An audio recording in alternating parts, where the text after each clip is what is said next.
Bonsoir mesdames, bienvenue dans la nouvelle synagogue de Migdal David. Je crois que c'est ça, il y a longtemps on n'a pas fait de cours ici. Vous voyez comment elle est belle. Alors vous imaginez, ça c'est juste une miniature de Beth Amikdash. Beth Amikdash, on va être encore plus content. Alors quand on rentre dans une synagogue, voilà, on rentre dans une synagogue et pile poil elle rentre, il y a une phrase à dire. Vous vous rappelez, je vous ai dit Va'ani, la chanson que vous connaissez. Va'ani, vero chasdecha, avo avo betecha. Vous connaissez? Ve'ishtachave el mochecha, ve'iratecha. Mais ishtachave, quand on fait ishtachave, on se prosterne. Ça veut dire qu'à chaque synagogue, forcément, il y a la doucha, la shrina. Et il y a une attitude à rentrer. Et normalement, on planque les téléphones. Voilà. Et on a une sorte de crainte du makom. Makom, ça veut dire aussi la présence de la Kadosh Baruch Hu. Alors on a le scout d'avoir et on remercie la famille Bernard. D'ailleurs, on va faire pour se faire, on va faire d'abord les refouach shlema, Bezrat Hashem pour Victor Chaim Ben Rachel HaKohen. Amen. Amen. Génération qu'on entend de bonnes nouvelles. Pour Mimar, c'est ça? Mimar Bat Rachel.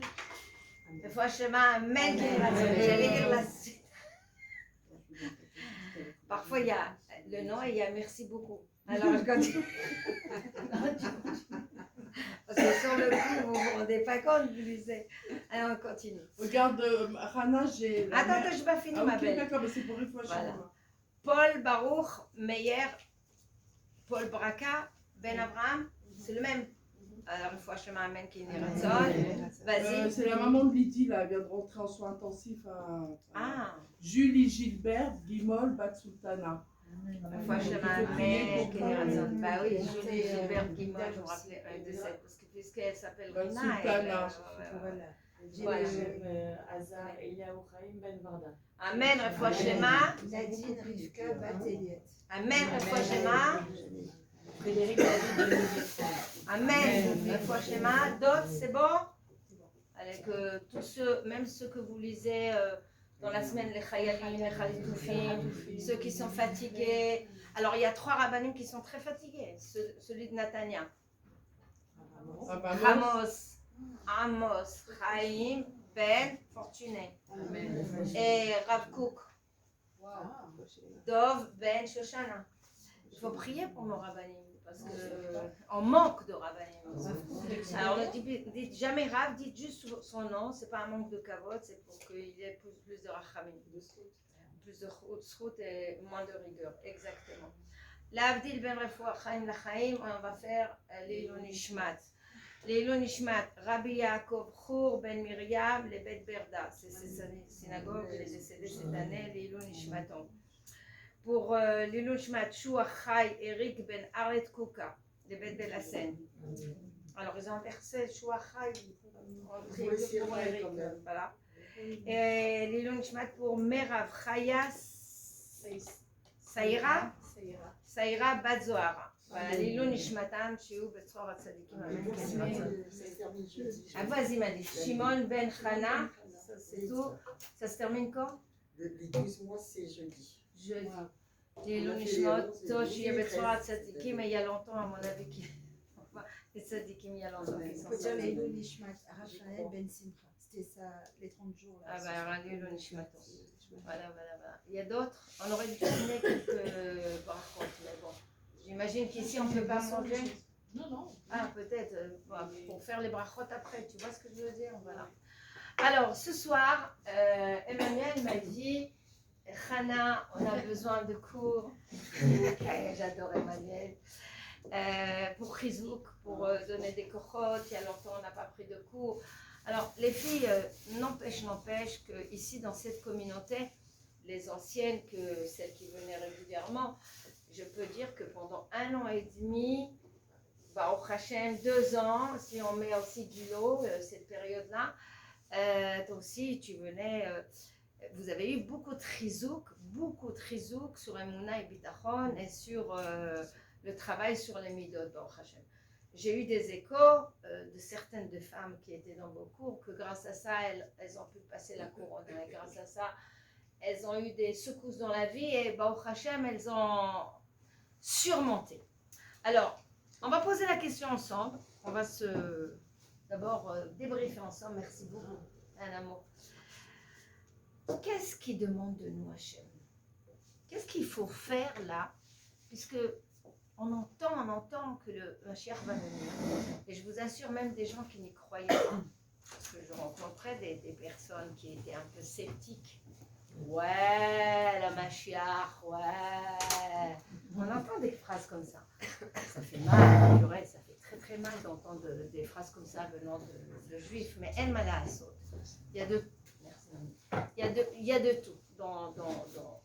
Alors, oui, est-ce que tu crois, toi, le Mashiach, avec tout ce qui se passe? Est-ce que c'est pour tout de suite? Non, mais il y a le temps. Non, mais tu n'entends pas. Moi, je prends les températures un peu partout. Hein. Alors, ça peut être des personnes pratiquantes et tu ne soupçonnes même pas qu'ils sont sceptiques. Ma question est, ces gens-là, avec tous les événements qu'on a eus, commencent à entendre des choses. Commencent à entendre des discours des personnes qui croient qu'il y aura une guerre, mais que le Mashiach va venir, que c'est pas possible, c'est pas une époque normale, elle est commune à aucune époque. On voit Chazar Batshouva, on voit les Smolanim, qui y en a, vous avez entendu le verbe qui disent Itpakachnu. Non, vous n'entendez pas les Chadashot en hébreu. D'accord. À Smolanim, Itpakru, Piker. Tout d'un coup, ils se sont réveillés.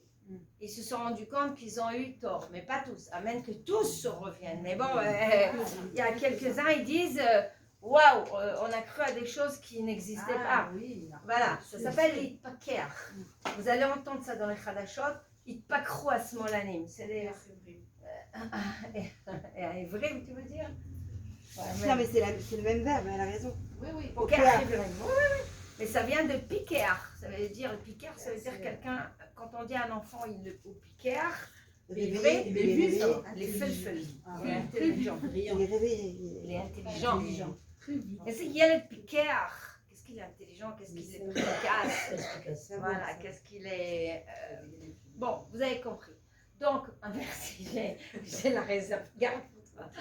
Alors, donc vous avez compris que quand on entend des choses comme ça, on dit il y a des miracles, il y a des choses qui se passent, c'est incroyable. À côté de ça, je ne sais pas si vous avez remarqué, de plus en plus il y a des cours qui nous divulguent le Zohar, qui nous divulguent la Chassidut, qui nous ramènent avec une facilité des choses qu'on n'a pas compris il y a 20 ans. On assistait au cours de Zohar il y a 20 ans, non? On parlait des spirotes, Chassidut, bon, nous on faisait la nage, la brasse. Donc de plus en plus des choses, comment? On comprend mieux. Oui, et pas seulement ça. L'information vient à toi. Alors, Hachem il a promis que juste avant le Mashiach, le Da'at, la connaissance d'Hachem, va inonder le monde. C'est-à-dire, c'est une promesse. C'est-à-dire, les informations, les choses vont venir à toi. Tu es dans la maison et c'est ce qui se passe. Tu es au fond de ton lit. Tu vas à un cours très profond de, je ne sais pas, le sens de la vie. Tu as un cours très profond sur des choses très profondes. Tu arrives à tout. Tu veux savoir qu'est-ce que c'est Moussar, qu'est-ce que c'est Chassidut, qu'est-ce que c'est Halacha, qu'est-ce que c'est Mishnah, qu'est-ce que c'est Gemara. Nous les femmes, on ne fait pas de Gemara, on peut étudier de la Gemara. Tu rentres dans un cours et tu as de la Gemara. Donc on voit qu'il y a une période qui est assez... Alors, ok, donc on se rend compte que c'est pas comme tout le temps, c'est quelque chose d'exceptionnel. Mais qu'est-ce qu'on doit faire? Qu'est-ce qu'on doit faire pour au moins mériter la venue du Mashiach? Qu'est-ce qu'on doit faire pour... On dit que le Mashiach va venir Beito ou à Chishena. Beito, c'est-à-dire il y a une date où Akadosh Baruch Hu ne demande pas, il va venir. Ou bien à Chishena, ça veut dire on va l'accélérer la chose. Tu as entendu cette notion à Chishena? Non. Achishena, ça veut dire accélérer la chose. Donc, ça dépend de nous, mais même si on ne fait pas grand-chose, il va venir quand même. C'est la promesse d'Akadosh Baruch Hu. Dans les 13 principes de la Emouna, le Mashiach va venir, ça fait partie du programme. Vous vous rappelez du calcul? C'est bon le calcul, vous le connaissez, je n'ai pas besoin de le répéter? Il n'y a que toi qui le te rappelle. Non. Julia, tu te rappelles? 100 ans maximum, je me rappelle de ça. J'ai pas dit 100 ans. Non, je me rappelle pas. Mais toi, tu as retenu 100 ans. Magnifique, mais c'est pas 100 ans. Fais-nous un petit résumé. 40, Un truc comme ça, tu es dedans. Elle est plus loin. Tu m'as dit 6 000 maximum. Vous vous rappelez le calcul? Moi, je connais Presque, pas. presque. Alors, je vous le fais, le calcul. Demain, Vincent. Retenez-le comme ça, vous l'expliquez aux gens. Le monde doit Purée, je vais exister. être vieille. 6 000 ans. 6 000 ans. Yael, t'étais dans le cours, t'es capable d'expliquer. Le monde doit exister 6000 ans. Et on est en 5784.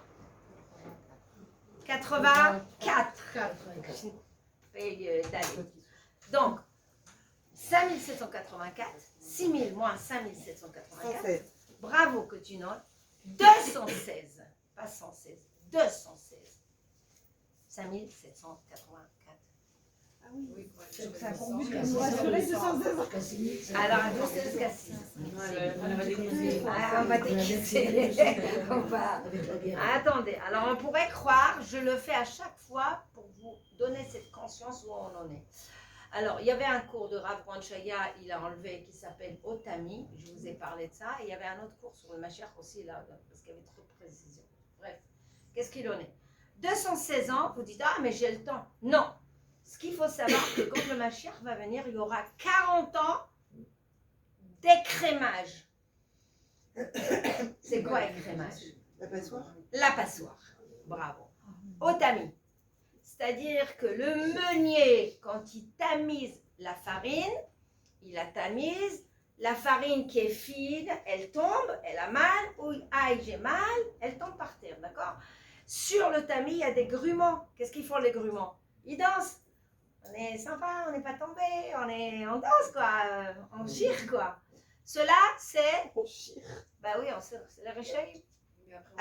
Qu'est-ce qu'il fait le meunier avec les gruments?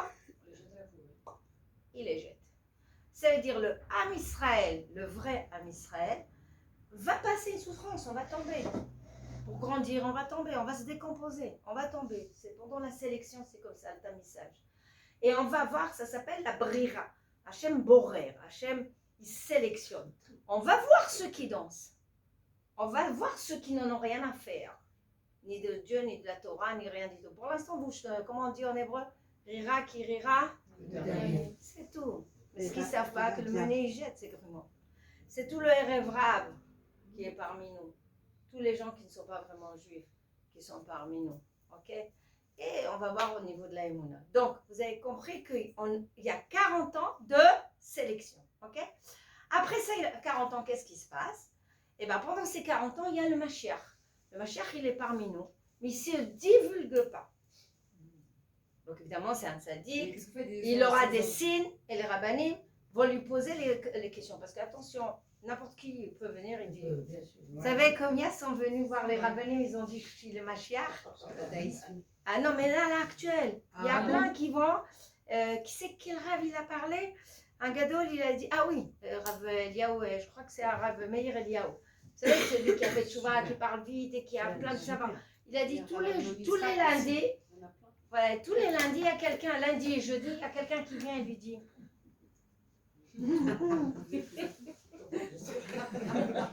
Ça veut dire que, vous vous rendez compte? Le syndrome. Le syndrome du Mashiach. Le syndrome du Mashiach. Tous les lundis, jeudi, il y a des hommes qui vont y aller chez le Rav. Je pense que je l'ai vu, je suis. Non, le Mashiach ne sait pas pour l'instant qu'il est Mashiach. Et d'ailleurs, quand il le saura, il devra donner des comptes devant les grands rabbinim. C'est-à-dire, on va lui poser des questions qu'il n'y a que les Gdolé Ador qui savent. Selon Rav Ranchaya, il s'est dévoilé à 2 personnes. Oui. Alors, non, c'est pas selon Rav Ranchaya. Il a amené un témoignage qu'il y a un qui s'est dévoilé à 2 personnes de rabbinim. Maintenant, aujourd'hui, des Gdolé Ador, c'est par exemple, qui c'est qui a remplacé Rav? Il y a Rav Mazouz, exactement. Mais il y a aussi qui a remplacé Rav David Abursera, mais il y a aussi le Rav qui a remplacé Rav Edelstein. Qui a remplacé? C'est son frère, c'est Rav Yaakov Edelstein. Bon, enfin, eux, c'est de Raché Yeshivot, des Raché Yeshivot. D'accord? Amatora, c'est les Gdolador. Donc, chez les Ashkenazim et chez les Sfaradim, on a des Gdolim. Donc, ils ont des secrets que nous, on n'en a pas et qui sont capables de dire au Mashiach, dis-moi, je ne sais pas moi, quel Gemara, quel ange tu as à droite, à ta gauche, que nous, on n'est pas capable. Et heureusement qu'on a des Gdolador, parce que sinon, en temps de Shabtai Tzvi, ça s'appelle les faux messies, mais il y avait des flopés. Il n'y avait pas que lui. Lui, il a fait une bonne réussite. Il y avait une flopée. Et je vous ai dit, il y a un qui a bien marché, c'est l'acrobate. Lui, son entreprise a bien marché. À prospérer. 2000 ans après, il y a eu des millions. Donc d'ailleurs, ils y croient encore qu'il va revenir. Donc, mais c'est leur croyance. Des milliards. Des milliards, pardon, pas des millions. C'est des fou, milliards. parce que c'est des milliards. Non, des milliards. Nous, on sait très bien que chez nous, quand le Mashiach va venir, il y a des choses, principes dans la Torah qui ne vont pas changer. Donc, on a une Torah orale, ça veut dire le décodeur pour savoir comment se conduire. Bref, je continue. Donc, pendant 40 ans, il y aura la sélection, il y aura les secousses. Vous vous rappelez, je vous ai dit il y a 2-3 ans, et d'ailleurs c'est Rav Lugassi qui a dit qu'il y aura des secousses dans les shidduchim, il y aura des problèmes dans le mariage, l'ombaït, dans la santé, dans la parnassa, et dans tout. Pourquoi? Quand je m'en il remue. Et pourquoi il remue? Parce que Chazon Ishi l'explique, Hachem va mettre, mais il était en train de mettre, on ne s'est pas rendu compte, et on est plein dedans, il va mettre une grosse corde entre deux montagnes et il va la secouer. Ceux qui restent accrochés, c'est ceux-là qui vont voir le Mashiach, les autres décrochent. Et c'est ce qu'on est en train de vivre aujourd'hui. Tu vois un juif qui n'a pas de kippa, qui est avec des kakouim, et il est là, il défend les tefilines. Je vais mettre les tefilines exprès, parce que les tefilines, même s'il n'y croit pas, tu vois qu'il a une racine, une âme neshama juive. Tu vois à côté de ça une autre qui prend la nourriture pas cachère et elle veut mettre dans la bouche d'un Lubavitch. Alors qu'elle a un prénom juif et un prénom israélien. Et tu dis, est-ce que c'est juif? Peut-être elle est rêvable. Pardon. Baruch ata Adonai Eloheinu melech haolam she'akol niya b'baruch. Donc, on n'a pas besoin finalement de dire, selon l'Aïtnagout, selon comment ils se conduisent. Vous voyez le chavouille, celui qui a été kidnappé, libéré, d'origine argentine. Sa famille est partie voir le rabbi. Et qu'après, il a été trop libéré et il va dans des synagogues pour remercier Hachem. Tu vois, le bonhomme, il n'a pas de kippa. Il rentre dans une synagogue, il n'a pas de kippa. Marboun, il n'a pas capté qu'il faut mettre une kippa. Mais c'est une neshama juive, dans la reconnaissance. Donc, vous voyez que la sélection, elle se fait. À côté de ça, une femme, elle va voir des tefilines ou même un directeur d'école. Je ne sais pas si vous l'avez vu, il est sorti, il a vu les jeunes hommes mettre des tefilines. Il leur a dit, enlevez ça. Un autre ministre, il a dit, c'est de la avodazara que de mettre des choses sur la main. N'importe quoi. Ça veut dire les oppositions. Donc, vous voyez qu'à vous les sélectionne. Faites attention, ceux-là, ils ont des noms juifs, mais ça se trouve, c'est irrévérable. Ceux-là, voilà, des apparences pas, mais ils sont. Les génocides, ouais, exactement. Donc, partout, dans tous les pays. Aussi. Pour faire un génocide. Exactement. C'est dingue, ça. Ils appellent ça génocide. Donc, on continue. Pendant 40 ans comme ça. Après 40 ans, il va se dévoiler. 216 moins 40 ans, il y a 3. Il va se dévoiler. Et quand il va se dévoiler, on va être avec le Mashiach pendant 100 ans. Ah, voilà, À ce moment-là, il y aura le Beth Amikdash.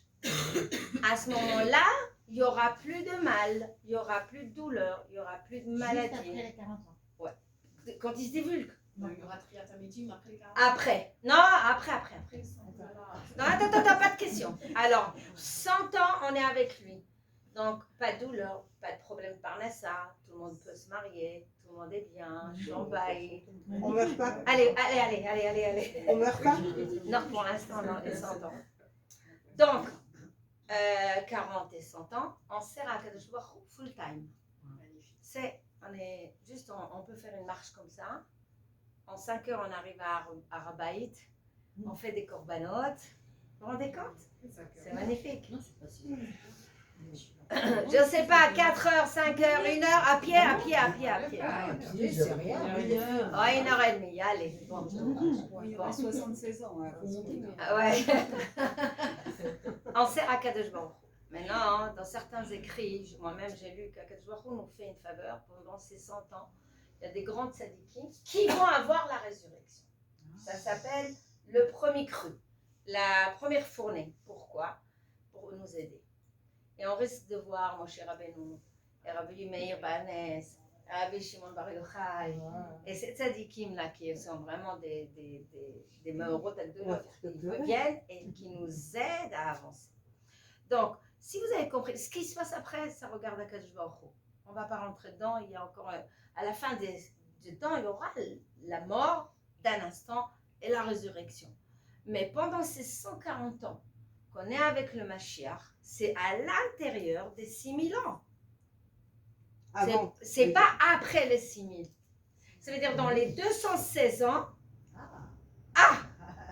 t'enlèves 140 ans. Ça fait combien? 216 moins 140? 76. Voilà, 76.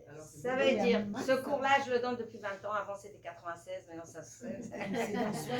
Il y a quelqu'un, je lui ai dit, il reste 218 ans. Bon, bref, 2 ans après, je suis partie le voir, c'est quelqu'un d'âgé. Elle m'a dit, tu m'as fait ce cours, je sais, il reste 218 ans. Je lui ai dit, non, il y a 2 ans, 2 mois. Il reste 2 ans, 2 mois. Alors, ouais. Maximum 76. Ça veut dire, maximum, si on n'est pas méritant et que rien ne bouge et que 76 ans gag.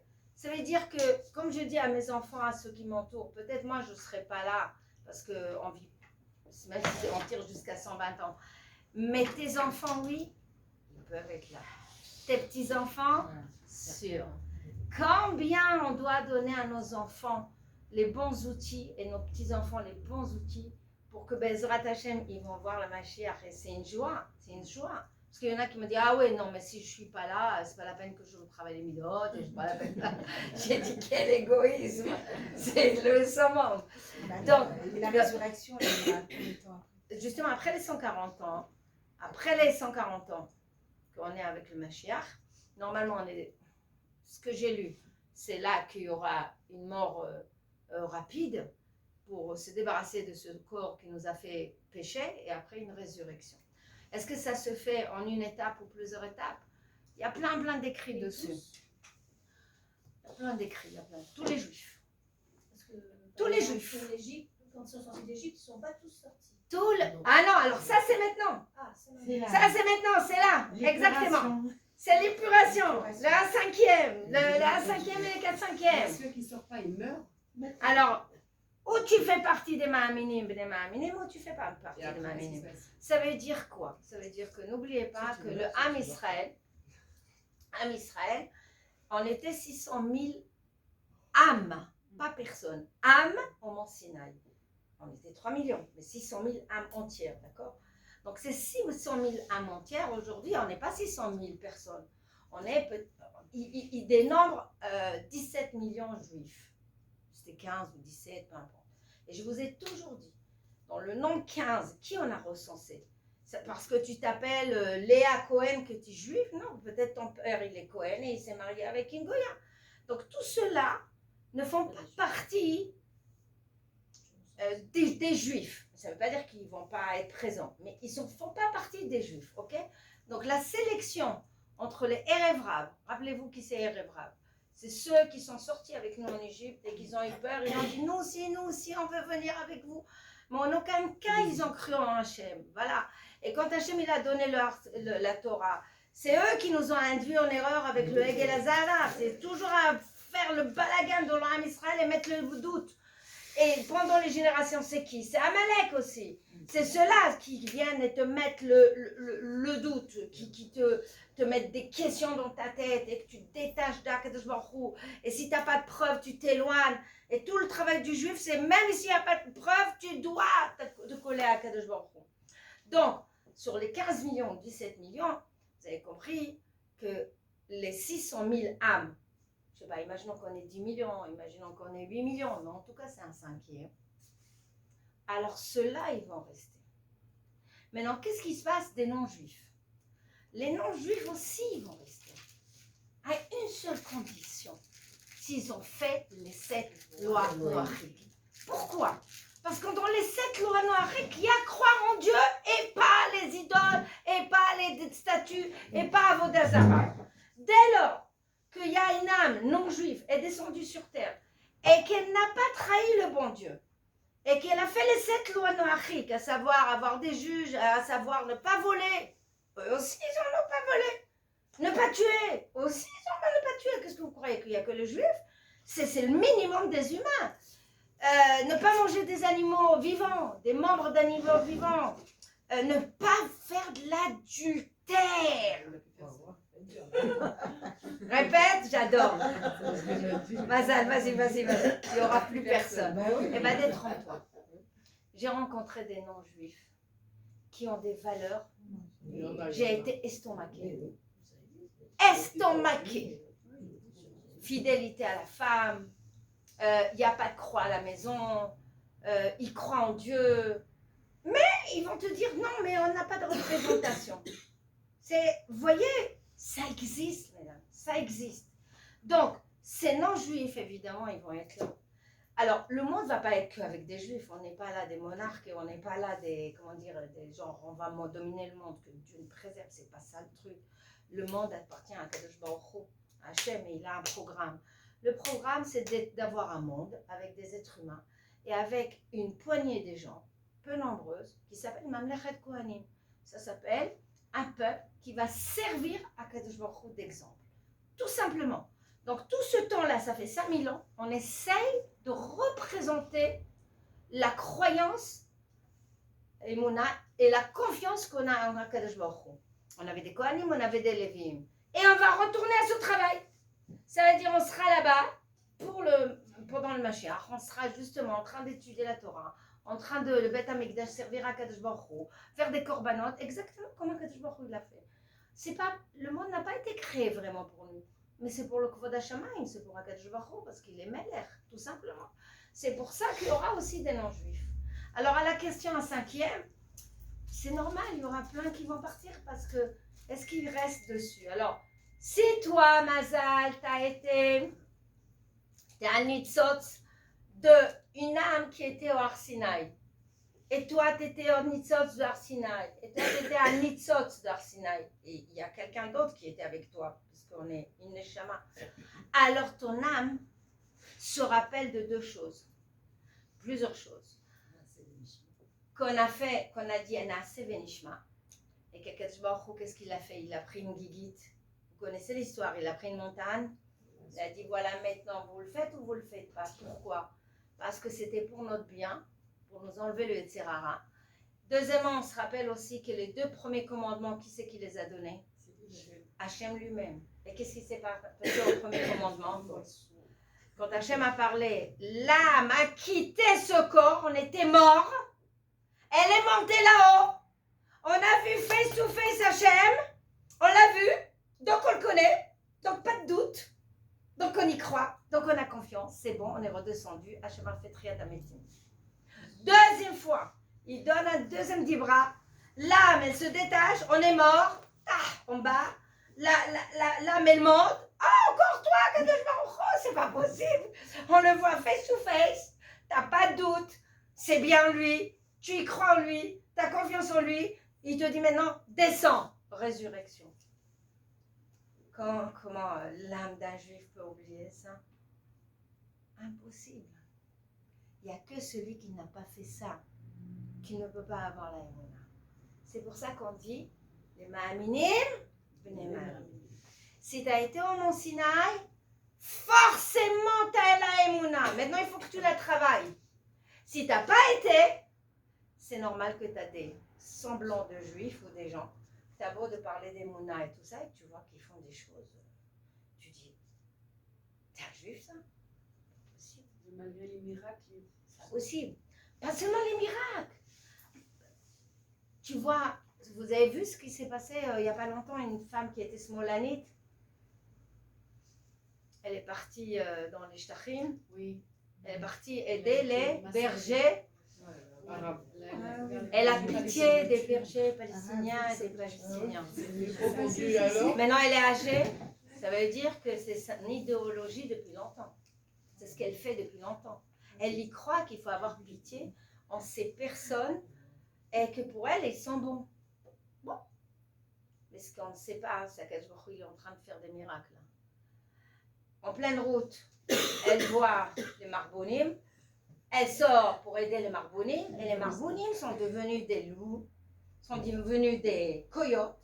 Ils l'ont frappé, sorti de la voiture, l'a jeté sur la route, sans aucune pitié, les Marbonim. Et ils sont partis. Avec sa voiture. Avec sa voiture. Ça veut dire que dans la Torah, on dit, si tu n'as pas pitié quand tu dois avoir pitié, alors tu vas être même cruel vis-à-vis des gens. Ce sont des personnes qui sont cruelles vis-à-vis des Khatoufim, des Chayalim. Et tu dis, c'est des Juifs, ça. Comment ils sont contre le peuple? Attends, mais ils disent qu'ils sont sortis de la Shoah.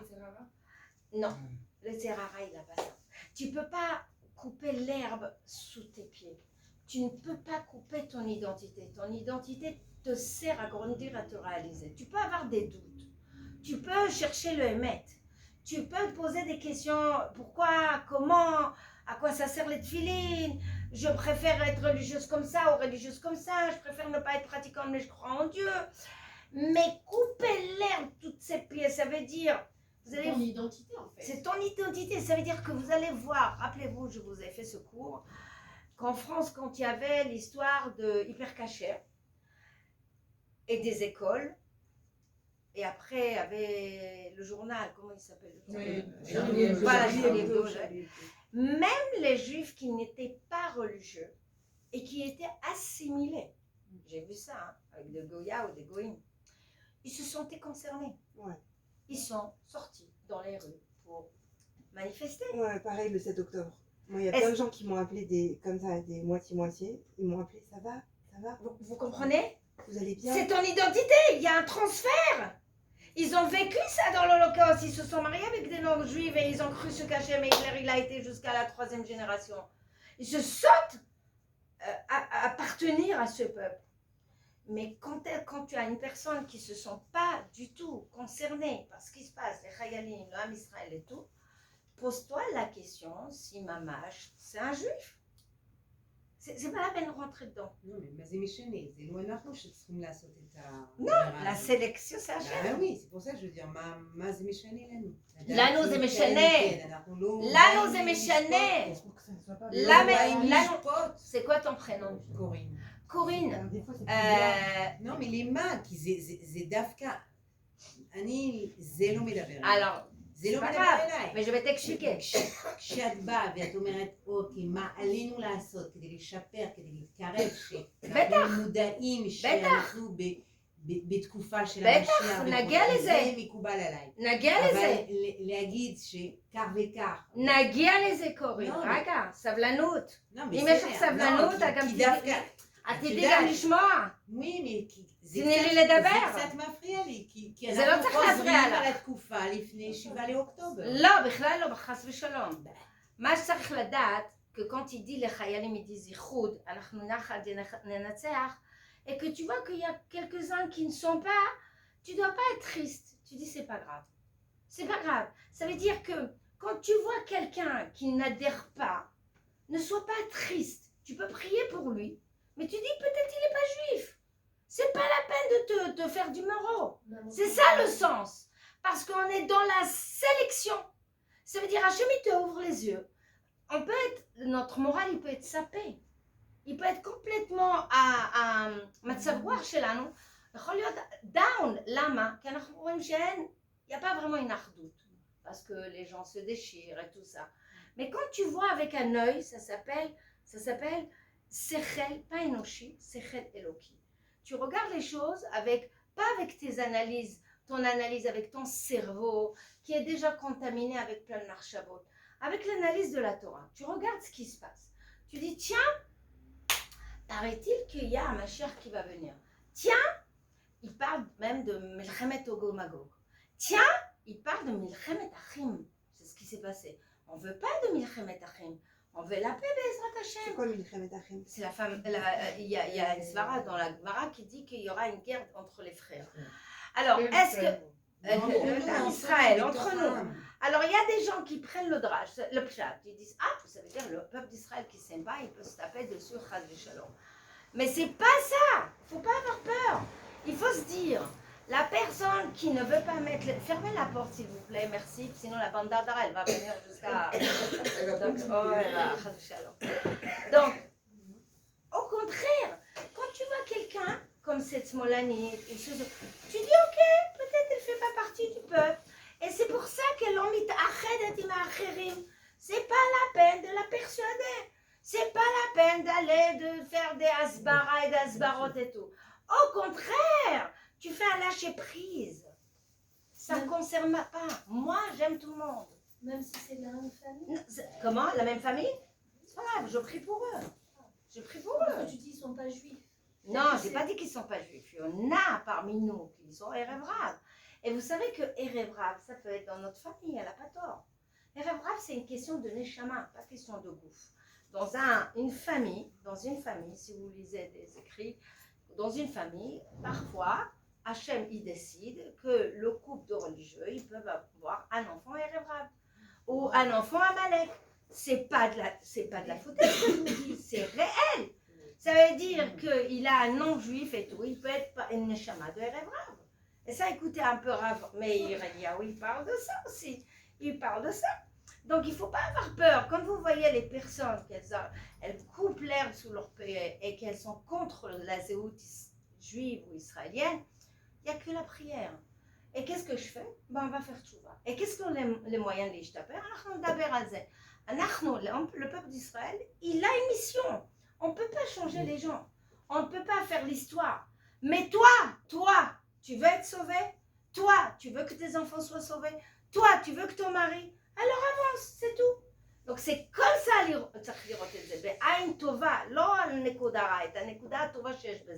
j'espère que vous avez compris.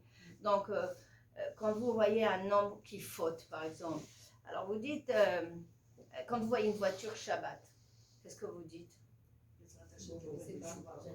Non, espérons que c'est un arabe qui est passé par là, dans la voiture.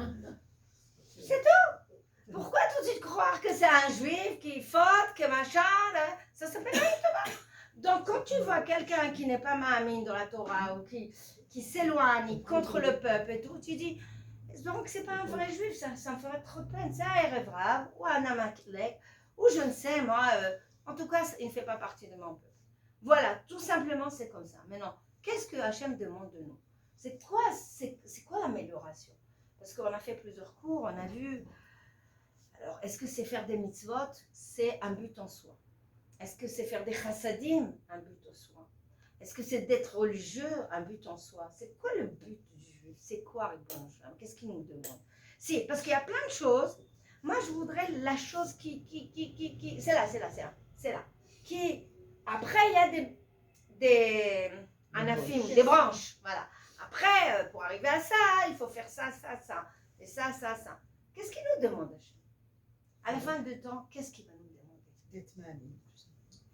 Il avait dit de proclamer roi. Le proclamer roi.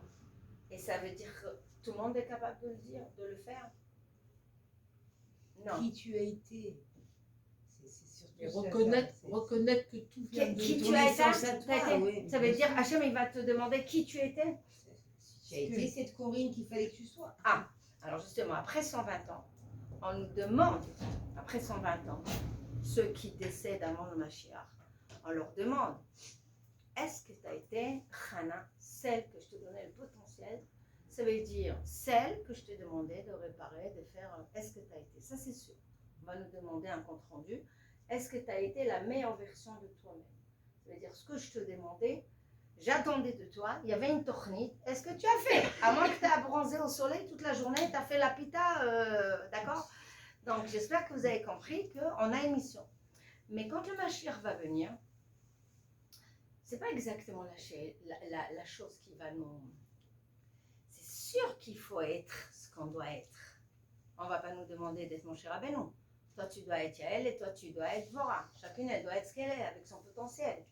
Mais c'est pour ça que le monde a été créé. Juste pour prendre un potentiel et le faire. Ouais, je vais à chacun son. Vas-y. Moi, ce que je pense, hein, c'est être Bessimcha, Leftov et Abatrina. C'est ce que je pense. Moi, je dis, J'espère. Alors, elle a dit, à son avis, on parle beaucoup de Simcha. Donc, on devrait être Simcha tout le temps. Avec un bon cœur et Avatrinam. Et pourquoi ça serait spécial pour les juifs? C'est la définition d'un juif. Mais même un non-juif, il peut être Bessimcha, aimer son prochain et. Bessimcha, non, pas et aux chesed. non-juifs, on ne demande pas aux non-juifs d'être Bessimcha. Mais il pourrait être aussi. Oui, mais je veux dire, c'est Et pas, c'est- non, mais en- c'est pas une des sept lois noires. Parce que notre Non. Simcha, c'est la même. que Mais la il pourrait être. C'est-à-dire, c'est une Et il Tosefet. devient mieux qu'un juif. C'est-à-dire, Non, c'est mais une Comme est-ce que- certaines qui disent qu'il est mieux qu'un juif. Parce que C'est leur notre- chov. Avalou yachol asot chas- Ça s'appelle C'est- une tracée de la chaîne. Mais est-ce que notre définition de Simcha, en tant que juif, c'est la même que la Simcha d'un goy? Ça, c'est vrai que c'est pas la même définition. On est d'accord qu'on n'a pas le même mode d'emploi, on n'a pas. Pourquoi tu as dit, rappelle-moi ton prénom, Patricia, pourquoi tu as dit il nous demandera la Emouna? Il me semble que c'est le but en soi, en fait. Puisque à travers la Emouna, ça veut dire qu'on reconnaît Hachem. Et donc tout découle de la Emouna. En fait. Alors, explique-moi comment c'est découle.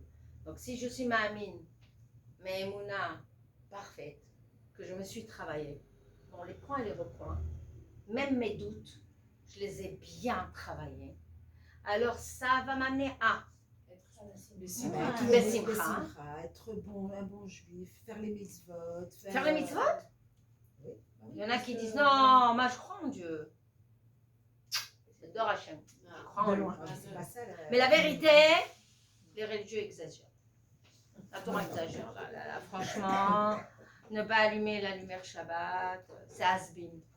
Il y a longtemps que ça a changé. Avant, il y avait le feu, maintenant il y a l'électricité. Mais c'est les rabbinim, ils ont inventé. Voilà un exemple. Des personnes qui y croient, mais au niveau de la pratique. Oui, mais si on croit en Hachem. Au niveau de la pratique. On doit croire en sa Torah. Et Ah, donc, au niveau de la pratique, ils font leur Torah, leur Ah, salade. ouais, ça, alors ils sont pas mal. Rana, c'est donc ils ne croient pas. Alors ils croient pas. Ben non, Non, si, ils si, Et ils là, croient en c'est Dieu. Benishma. Donc, Croire en Dieu, c'est un On créateur. fait Il croit ce un qu'il nous dit. créateur, mais. Alors attends, Julia. Mais voilà. C'est intéressant ce qu'elle dit. Croire en Dieu, c'est croire en le Créateur. Oui. C'est ça la Emouna? Non, la Emouna, c'est des gens que tu parles, qui croient en Dieu, mais qui ne font pas des mitzvot. Ah, eux, c'est ça. Voilà. Tu veux dire. Ah ouais, d'accord. Ça veut dire qu'il y a la Emouna, clause 1, clause 2, clause 3, clause...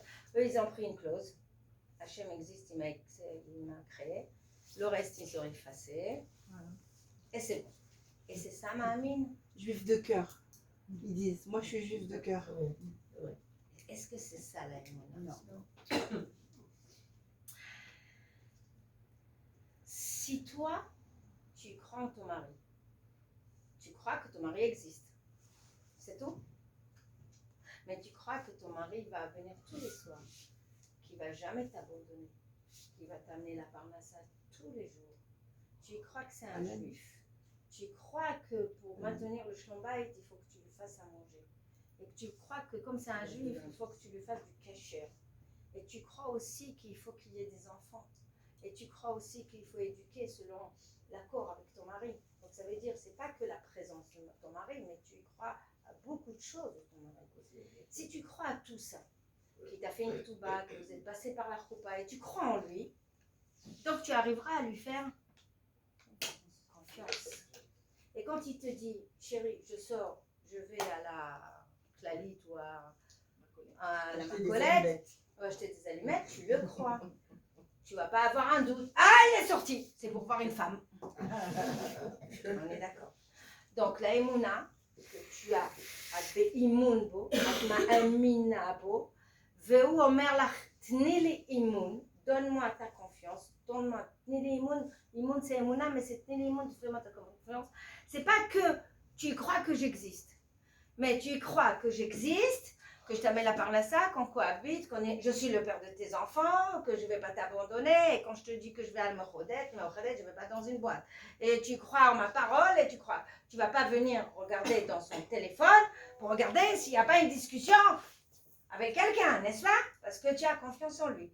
Donc, tout ce qui en découle de cette croyance, c'est un comportement. On peut même y mettre une charte, on peut mettre un règlement de la maison. Quand je fais quelque chose, tu vas m'aider. Quand toi tu fais quelque chose, moi je vais t'aider. Et on a tout un règlement. Est-ce que vous avez compris ce qui se passe dans le couple? C'est la même chose avec Hachem. On ne peut pas dire juste tu crois qu'il existe et après je fais ce que j'ai envie. Je sors, je vois d'autres personnes, je m'habille comme je veux, je mange ce que je veux, je me conduis comme je veux. Et puis pourtant, il me dit, mange comme ça, fais comme ça, habille-toi comme ça, fais le Shabbat. Non, ça, t'as exagéré. On élimine. Ça me plaît. C'est logique. Vraiment, ça me parle. Ça a fait écho en moi. Donc, je l'adopte. C'est OK. Hanouka, c'est sympa. Ça ressemble à Noël. On le fait. OK, d'accord. Pessah, c'est... Bon, ma grand-mère, elle a fait. Mais franchement, je ne sais pas, moi, Tisha B'Av, je ne vais pas commencer à pleurer, non. Donc, on fait sa Torah. C'est ça le problème. C'est que si la Emouna n'est pas consolidée, on arrivera même, comme elle le dit Patricia, à trier. On arrivera même à avoir des doutes dans les lois. Ça oui, ça non, ça c'est trop dur, ça va. Mais en fait, notre Emouna qu'on a eu au Mont Sinaï, juste avant de les avoir les 10 commandements, qu'est-ce qu'on a dit? C'est-à-dire, c'est quel état ça? C'est quel état ça? Tel Achna, bravo, tu l'as bien compris, c'est Achna. Le peuple juif, je vais vous donner un grand secret. C'est pour vous, si vous le voyez, vous le visualisez, vous dites, ah, j'ai compris. Je vous ai déjà dit, quand vous voyez les sphirotes, vous avez vu déjà les sphirotes, vous avez le Keter en haut. Vous avez vu les sphirotes ou pas? Parce qu'il y a un truc de sphirotes là, non. Vous avez le Keter. Qu'est-ce que c'est Keter? La couronne. C'est Akadosh Baruch Hu, au-dessus de nous.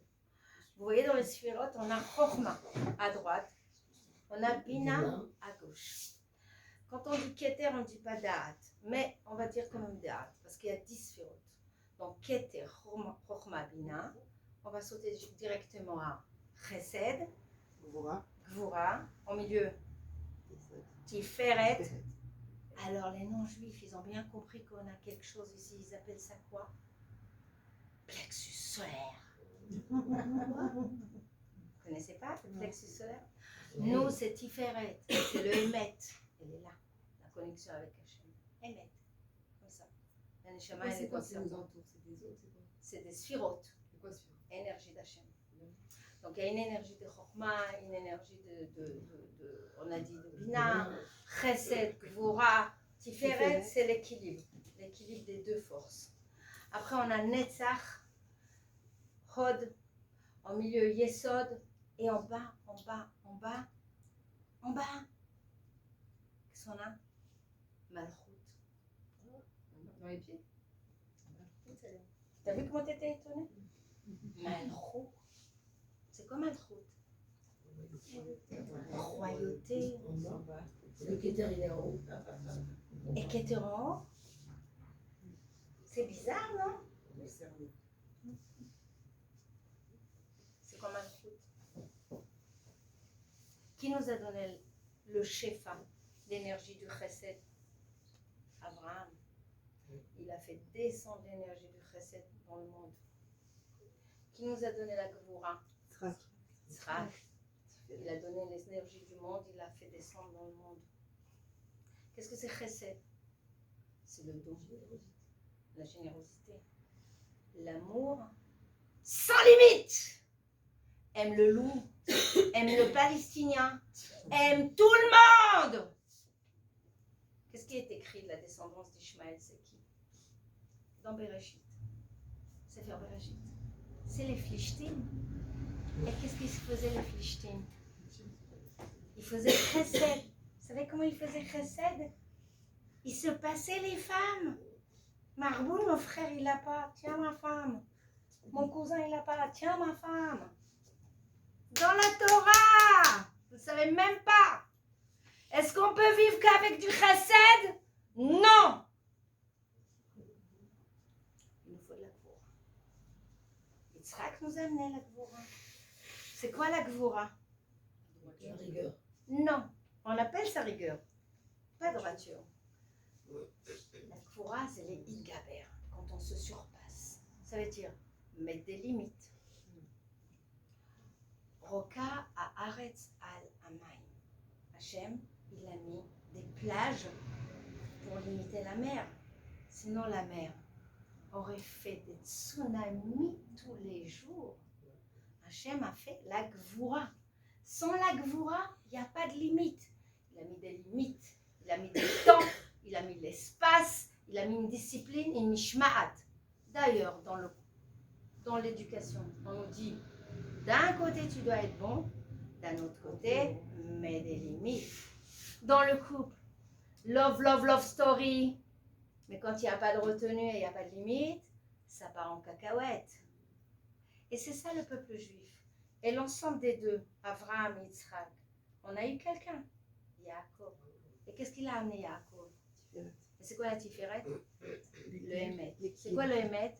C'est le tuyautage direct avec Hachem, c'est l'équilibre. C'est ça le Ham Israël. Il est dans l'équilibre. Qui a amené le Netzach? Moshe Rabbeinu.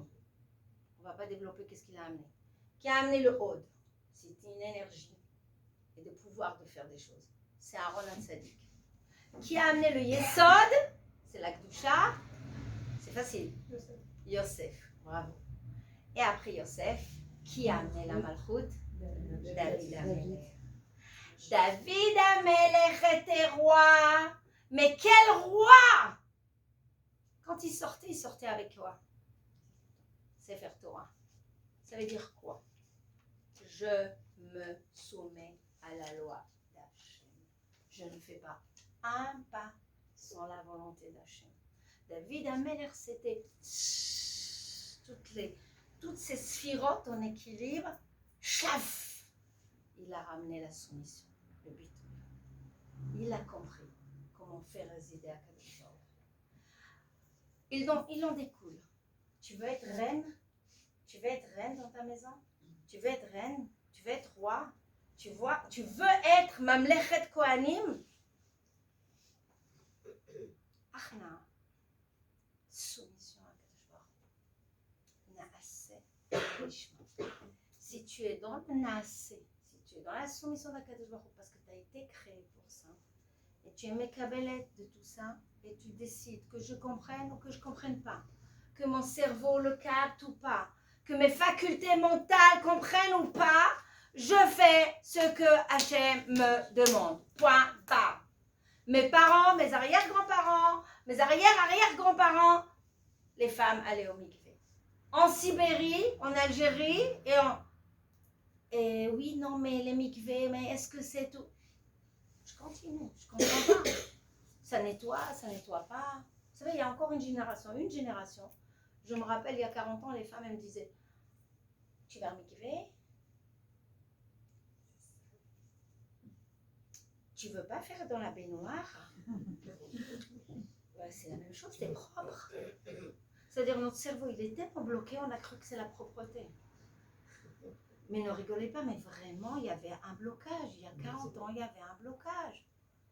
J'ai eu des amis, je faisais des études de biologie, des amis que les parents étaient pratiquants. Les amis avaient notre âge, ils nous disaient à Paris, à la maison tu peux manger, c'est caché. Je dis, mais tu as mangé le sandwich dehors? Elle dit, non, dehors, c'est pas valable, il faut s'intégrer, il faut s'assimiler. C'est-à-dire, il y a 40 ans, il y avait vraiment un problème. On n'était pas dans la soumission, on était dans l'émancipation. On voulait avancer, on voulait être comme tout le monde, on ne voyait pas la différence. Et je vous dis, j'ai une histoire très simple, et rappelez-vous, je me rappelle que quand j'ai travaillé dans un grand laboratoire, ils faisaient des brunchs, vous vous rappelez, ils faisaient des... Et ils ont mis un clafoutis. Et moi, j'étais déjà dit religieuse, je n'ai pas mangé. Et je me rappelle les non-juifs, mes amis, clafoutis, avec un cocktail. Il n'y a pas de ralouf dedans. Ils ont cru que c'est comme les Arabes, il n'y a pas de ralouf. J'ai dit non, mais c'est un problème le clafoutis. Et moi, bon enfant, je voulais leur expliquer. Je disais non, quand vous mettez le clafoutis, le beurre, le couteau, la viande et le lait, et je vous assure, je peux mettre ma main devant le serratoire. Ils me regardaient. Le lait, la viande, pas le même couteau. Ah, vous êtes faites attention à ça. Ah. Je dis oui, mais il n'y a pas que ça, il y a d'autres lois. Les douves de vanille, les cerises, il peut y avoir des habitants dedans. On les ouvre. Ah ouais. Vous ne mangez pas comme ça. Et donc ils essayaient de comprendre. J'ai sorti 3 lois, 4 lois.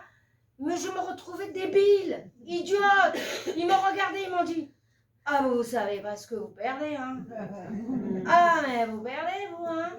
Vous n'avez pas goûté le cocktail et le clafoutis, mais vous avez perdu, hein. Vous savez pas vivre, vous, hein. Vous savez, avec l'accent comme ça.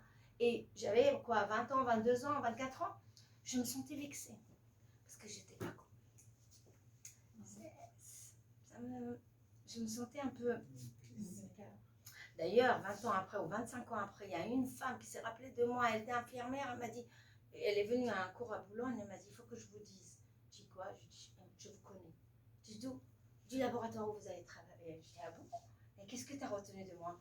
Ah, j'ai retenu que tout le monde parlait de toi, que tu avais un truc sur la tête, une perruque. Et on était là en train de regarder.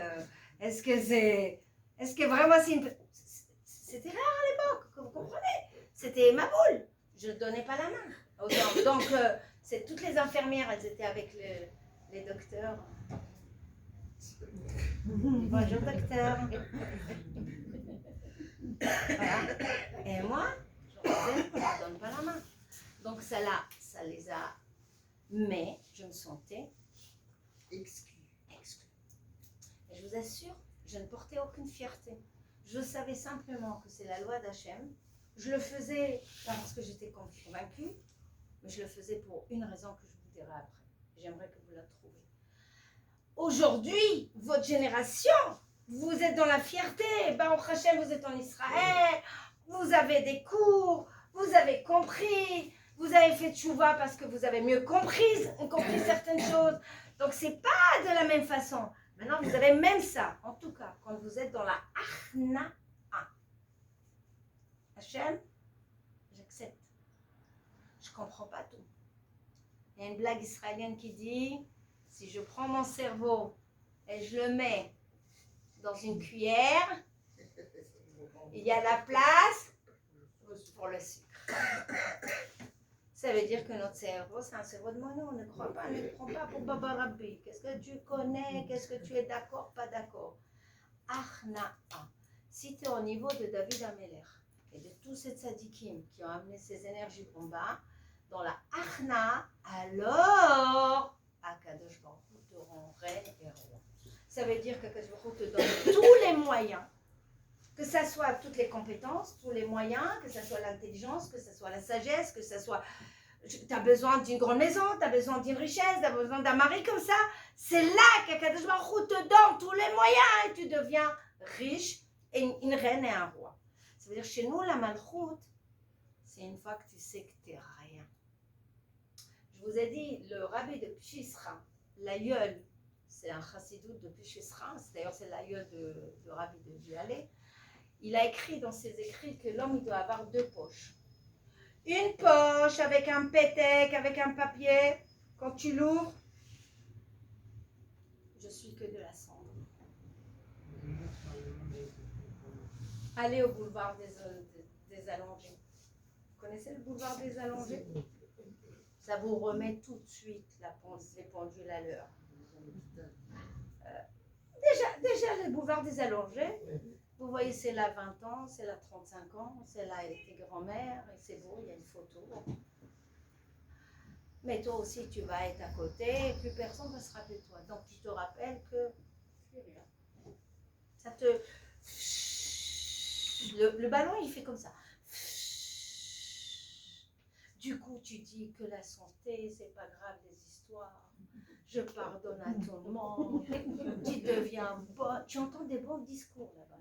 Tout le monde devient bon. Voilà.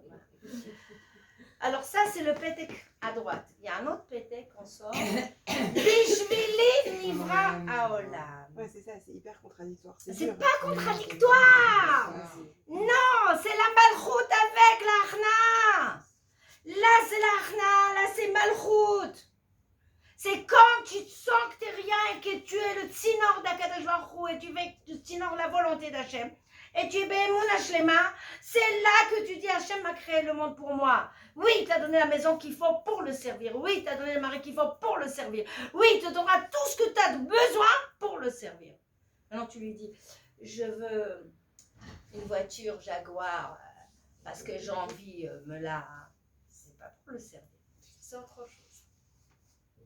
Dans quel état d'esprit tu es?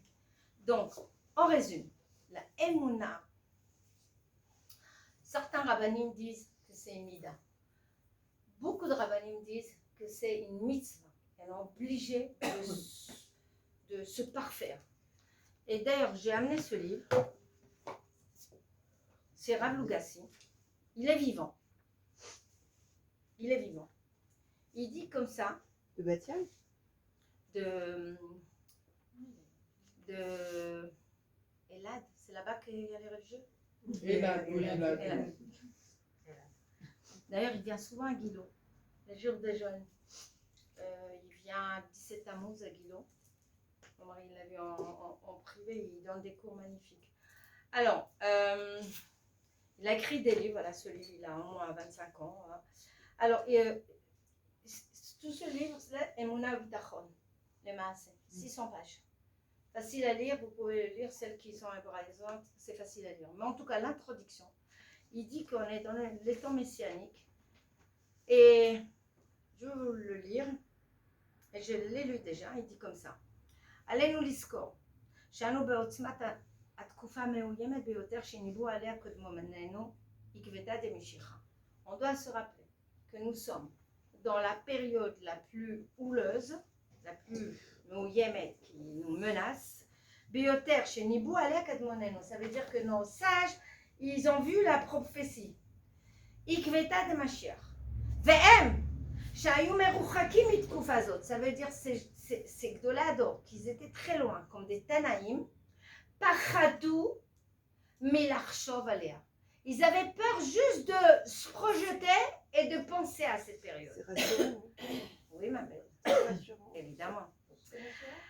Il amène à côté de ça, il amène une citation du Zohar. qu'à côté de ça, Rabbi Shimon Bar Yochai, il dit Ashrei chelko shel zeh sheyizdamen beoto zman. Heureux celui qui vivra à ce moment. Be'emuna. Le Zohar. Be'emuna. Tu peux le voir. Alors il explique. Achen dorenu dor shel isurim. Vous entendez ce qu'il est en train de dire? C'est un dor de Issourim. Issourim avec Yud. Ça s'appelle quoi Issourim avec Yud? Des souffrances, des épreuves. Rabim, nombreux. Troufim. Pas espacé. Pas espacés, donc ils sont rapprochés, ça veut dire avec une grande cadence. Donc ils ont kashim, dur. Vers makshim, shigrat achaim, et qui vont nous, pas simplifier la vie. Mais Shabshim nous biaise même, est un minimum chez la Chaim normal. Quand j'ai lu ce cours-là, il y a en 2000, je pense qu'en 2004-2005, on a commencé à étudier ça à Sarcelles. Les gens n'ont pas compris. Ah bon, ils souriment des souffrances. Mais il donne déjà, il a donné quelques. Il dit comme ça. Il dit Omnam ayom akol kaché. Shiduchim. Dites-moi, je vous ai posé la question, et toi, Rosan, je t'ai entendu ça 20 000 fois. Est-ce que les femmes de mon âge, allez, on va prendre les femmes de mon âge, est-ce que vous avez eu du mal à vous marier? Non. Est-ce que vous vous êtes soucié du mari? Il est venu, il t'a retrouvé, et vous êtes mariés. Aujourd'hui, la jeune fille de 18 ans, elle a la chocotte déjà. Madame Béard, vous avez quelqu'un? Mais Marouna, elle a 18 ans. Elle est déjà angoissée. Parce qu'elle a peur sur qui tomber. Et pas que. Et pas que. Combien de jeunes filles, elles sont sur le bas-côté? Combien de familles n'ont pas marié leurs enfants? C'est un vrai problème, cette Koufa. Alors qu'il n'y avait pas ça. Il n'y en avait pas. Je ne me rappelle pas d'être angoissée pour me marier, ni ma grand-mère, ni ma mère. Il n'y avait que des histoires. Je me suis assise là, il m'a regardé. Donc moi, j'ai vécu comme ça. Aujourd'hui, même les non-religieux, ils veulent des shidduchim. Pourquoi? Parce qu'ils n'arrivent pas à se voir, à se rencontrer. Donc ils vous disent, shidduchim, il y a des épreuves. Shlom Bayit, Ribbon Sholem, je vous ai dit, Ya Rabbi, ma grand-mère, elle n'avait aucun livre sur Shlom Bayit. Elle a mené une vie avec 9 enfants. Nous, on a tous les rabbinim de Shlom Bayit. Et je vous ai dit, aucun livre, il parle de mon mari, la vérité. La vérité, c'est un casse-tête. Il faut l'écrire alors. Pire encore, le chinour. Combien de sadnaot tu as fait, combien de formations, combien de rabbinim, combien de pédagogues, combien machin. Tu regardes ton fils, tu fais. Non, mais c'est la vérité. Et tu dis, mais j'ai lu ce livre, j'ai lu ce livre, mais j'ai déjà essayé ça et ça ne marchait pas ça. Tu dis, ah puis, ça veut dire que même si tu passes des formations, et il y a des grands rabbins qui donnent des cours de Shlom Bayit et c'est eux-mêmes qui souffrent, oh mince, eux-mêmes qui souffrent encore de, ça veut dire qu'il n'y a pas, non. Ça veut dire donc, Shidduchim, Shlom Bayit, Chinuch Yeladim, Parnassa. Avant, on avait des vrais riches et on avait des vrais pauvres. Celui qui voulait se donner la peine, il travaillait, il avait une mascorette. Aujourd'hui, une formation, machin, un diplôme, et le dernier, évidemment, brioute. Il y a quelqu'un qui veut me dire comment être en bonne santé? On a tous les 4 jeudis, ou je ne sais pas comment on dit, les lundis, jeudis, une nouvelle maladie. Ah bon? Comment ça s'appelle? C'est quoi ce truc-là?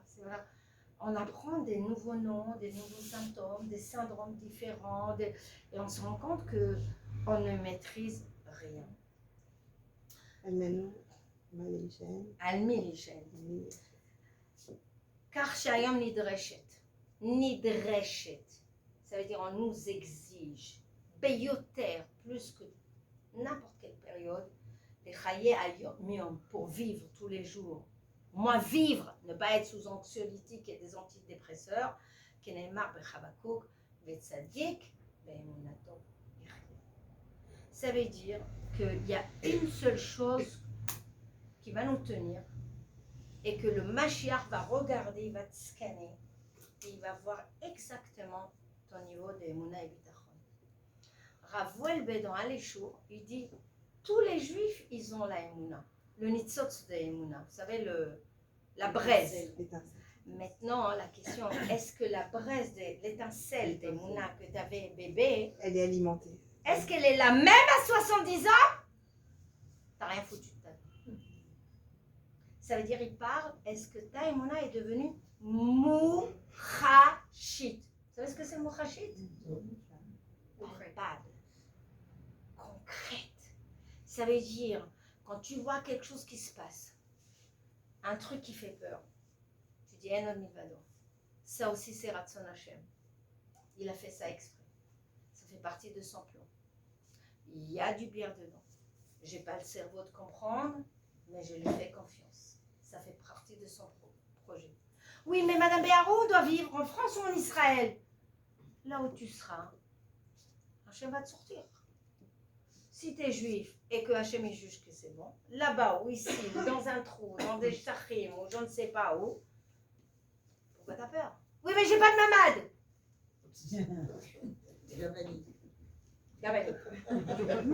Mamad ou pas, on a bien vu que même on vient nous chercher mon mamad. Pourquoi t'as peur? Pourquoi t'as peur? Pourquoi t'as peur, toi? Moi, quoi? D'aller dans les stachim. Ah, ça c'est autre chose. Ah. Non, je vais t'expliquer, je vais te répondre. Moi, j'ai été attaquée, ma belle. D'accord. en France, avec 4 noirs, Oui. en pleine nuit, à minuit. Et j'ai failli passer. J'ai failli bien passer, ils m'ont cassé la vie, ils m'ont fait un guet-apens. Je donnais des cours. Je venais d'un cours. Donc je me suis dit, Shalech Mitzvah, normalement, l'Onisak. Comment ça se fait que je suis Nisak? Il y a un problème. Comment ça se fait que j'ai été... Et donc ça a été simple. 5 jours après trauma et tout ça, déposition de plainte, ils ont trouvé qui c'est, mais je ne pouvais pas m'approcher de la voiture, tout ça. Est-ce que je dois faire les cours, pas les cours? Est-ce que j'ai écouté Hachem? Est-ce que les rabbinim m'ont dit que Sarcelles, il fallait sortir de Sarcelles? Mais c'est d'ailleurs Rav Yaakov Hillel aussi. La fois Shlema. Alors le nom de sa mère, c'est très long. Rav Yaakov Hillel. Vous connaissez ou pas? Jamais Koubalim, j'ai oublié le nom de sa mère. Bon, Sarah, très compliqué son nom. Donc lui-même, il m'a dit de sortir de Sarcelles. J'ai dit, attends, j'ai fait ce que les rabbinim ils ont dit. Donc il y a un bug, il y a quelque chose qui ne va pas. 4 jours après, je suis arrivée là, j'ai vu Rav Benzaken et on est parti voir Rav Kanievski. On est parti Rav Kanievski, mon mari est parti avec mon fils. Je vous le fais court, même pas une minute. Rav Kanievski, c'est lui qui m'a dit il y a 2014, ben, ça fait 10 ans. Il m'a dit 2 choses. La première, c'est que dans des endroits mesoukanim, même si tu es Shalech Mitzvah, il faudra sortir beaucoup et faire des nissim. Et donc, il ne faut pas déranger le compte d'Ashkadosh Baruch Hu. Donc, ne passe plus par des endroits où il y avait des attaques. C'est clair, il m'a dit. Ou bien tu es accompagné. D'ailleurs, depuis, je faisais par exemple un cours au 16e et je devais aller à Sarcelles. Et si l'autoroute était fermée, eh ben, je faisais le périph' de l'autre côté. Je revenais à 1h30 du matin. Tu comprends? Tout le tour. Tout le tour, il l'a dit. Deuxièmement, il faut savoir qu'il m'a dit, c'est là que tu dois venir en Israël, et le public francophone a besoin de toi. Ça y est, le public français. C'est comme ça qu'on a pris la décision de faire l'Alia et tout ça. Bref, pour te dire, merci Hachem. Pour te dire, c'est que j'ai promis au Rabbanim, Rav Benzaken, il m'a dit que Godel la Kedusha, Godel la Touma, puisque tu donnes des cours de Chizouk et de, on va voir, qui amène la Géoula et tout ça, donc c'est possible que le Satan mishtolel. Et ça veut dire quoi mishtolel? Il a tout, voilà, il y a quartier libre, allez, vas-y, lâche 4 bandits dans la nuit et attaque une femme, voilà, d'accord? Donc aujourd'hui c'est pour ça que je ne m'aventure pas dans les shtachim. Si j'y vais, si je suis avec quelqu'un qui connaît, parce que s'il y avait des bouchons, où tu vas? Et comment tu réagis? Est-ce que tu as la voiture qu'il faut? Est-ce que tu as les numéros de téléphone pour appeler? Moi, je ne connais pas, moi. Tu vas faire des cours dans les shtachim, tu es toute seule, moi, j'ai rien, je ne sais même pas. D'accord? Donc, j'ai joué dans le film et j'ai eu l'avis des rabbins. C'est pour ça que je te réponds en direct et c'est filmé. On avance. Donc, de quoi j'ai peur? Oui, on devrait avoir une peur. C'est une bonne question. Alors, en résumé, la Emouna, c'est la chose qu'Hachem va nous demander. Évidemment, comme tu as dit, Julia, c'est pas la Emouna juste, je crois, Hachem existe. Ça, c'est la flamme, comment tu as dit, l'étincelle qu'on a eue à la naissance. Parce qu'on l'a vu, Hachem. Puisqu'on a, là, les chamans, elle est montée, elle est descendue. Non. Est-ce que tu as développé ta Emouna? Est-ce que tu as développé ta confiance pour Akadosh Baruch Hu dans toutes les clauses? Il m'a dit de séparer le lait de la viande. Je ne comprends pas, ça amène quoi? Les gens, ils mangent le lait et la viande, ils ne meurent pas. Fais-le. Fais-le. C'est bon pour ta neshama. Tu ne sais pas pourquoi. Fais-le. Oui, non, mais c'est absurde. Il faut des lois parfois que d'ailleurs... Hein? La Brit Mila. Vous savez que la Brit Mila, hein, je me rappelle, vraiment, j'avais une femme de ménage en France, très intelligente. D'ailleurs, je la vois de temps en temps. Elle a vécu 10 ans en Israël. C'était une Roumaine qu'ils ont amenée pour les Roumains qui travaillent, les non-juifs qui travaillent ici, et ils avaient une visa. Donc elle a appris l'hébreu. Et elle savait où est Alpiot, et Israël. Bon, c'est une chrétienne. Donc on avait souvent des... Elle me disait à chaque fois, explique-moi, pourquoi vous avez 2 éponges? La rouge pour la viande, la bleue pour la... Pourquoi? Qu'est-ce que tu vas lui expliquer? Regarde, Et je lui ai dit, écoute-moi bien, déjà j'ai du mal avec le juif. Tu vas pas commencer toi aussi. qu'elle n'avait pas donné des cours. Mais elle veut savoir. Et mais je voulais pas la vexer. Vraiment, je les respecte, elles sont mes copines et j'ai dirigé une école, il y avait 36 femmes de ménage. Donc elle me posait des questions, si je pouvais expliquer, j'expliquais. Alors, il y a un moment, j'ai dit, écoute, il y a des choses, nous les juifs, on ne sait pas pourquoi. Elle me regarde comme ça.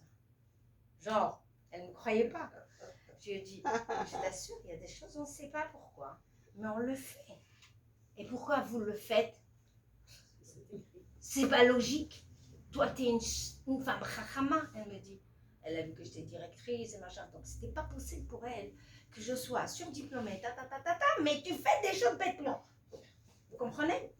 Je lui ai dit, parce que mon bon Dieu me l'a demandé. Elle me regardait. Elle ne croyait pas. Mais après, elle me dénigrait. Et après, elle s'interpellait. Un jour, elle arrive. Elle dit, écoutez, Rana, je suis d'accord avec tout ce que vous faites. C'est votre religion, moi c'est ma religion, chacun. Mais il y a une seule chose, je ne suis pas d'accord dans votre religion. Je dis, ah bon, quoi? Elle fait le truc que vous coupez le kick.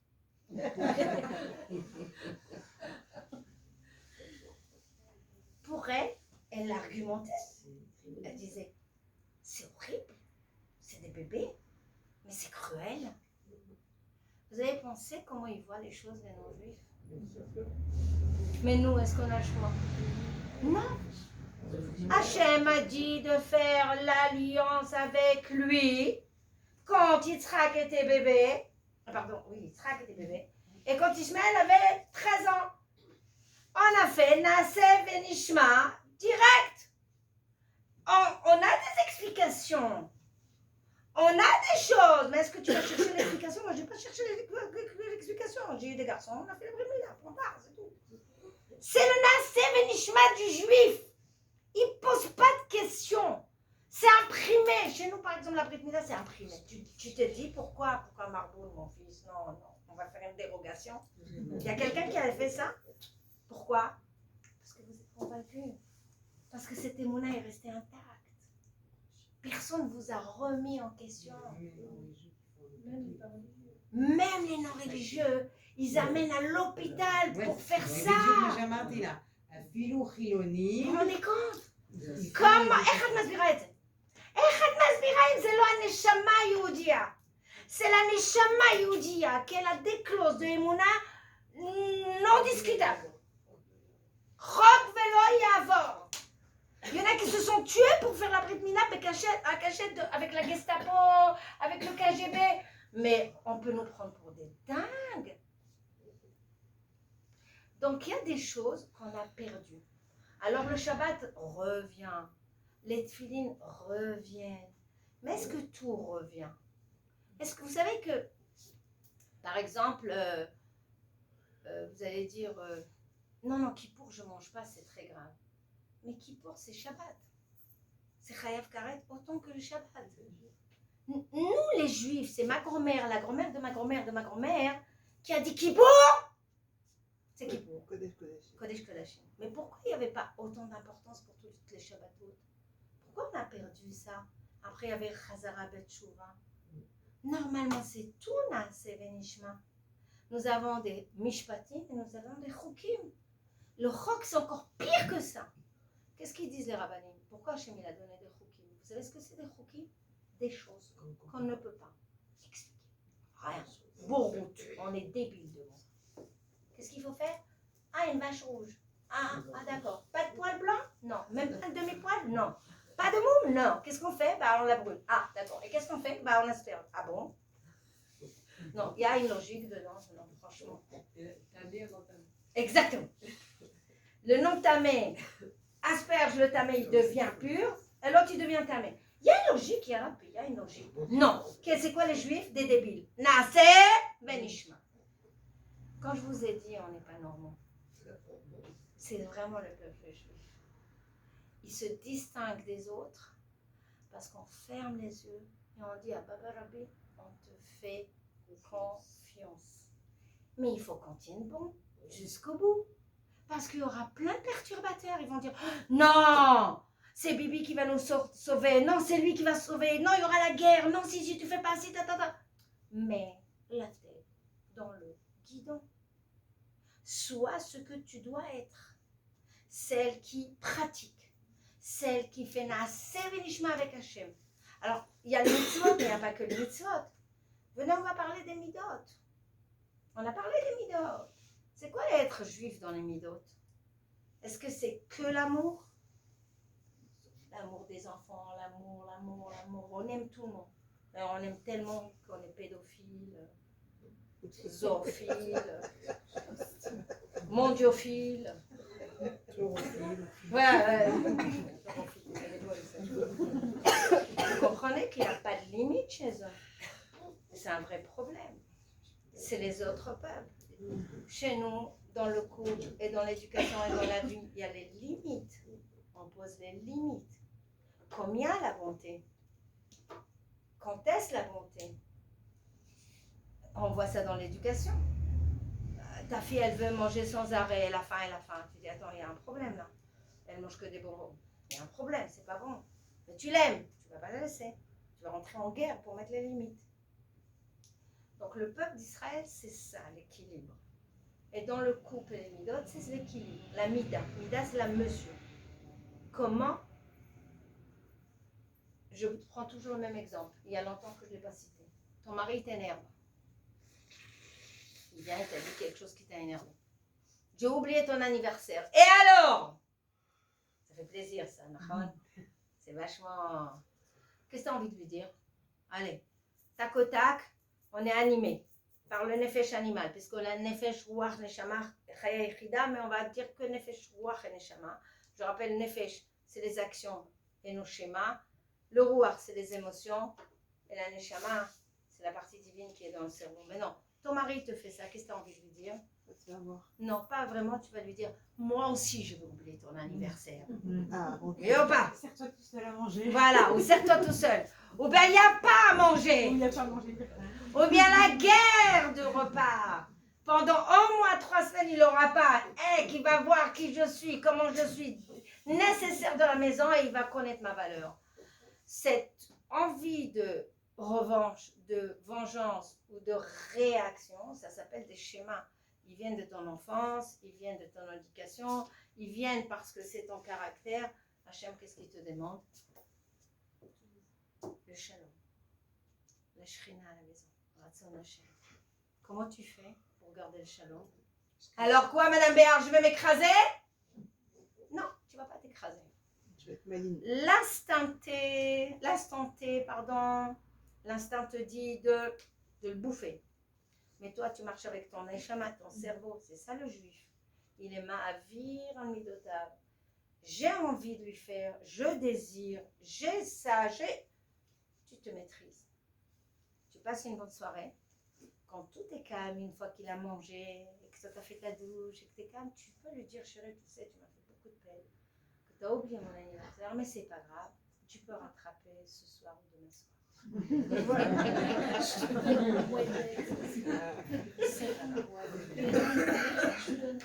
Et je ne lâche pas. C'est pas grave, passe-moi ta Même carte un mois bleue. après, moi je vous dis, hein, un mois après, il a oublié 2 mois après, on s'assoit au restaurant, je lui dis, tu sais, en fait, l'anniversaire est passé. Il fait, ah ouais. Non, mais non, en fait, maintenant, en fait, c'est notre anniversaire. Maintenant, on va acheter même un cadeau. Et je le mène et je lui montre. Pourquoi? Parce que je le rends d'honneur.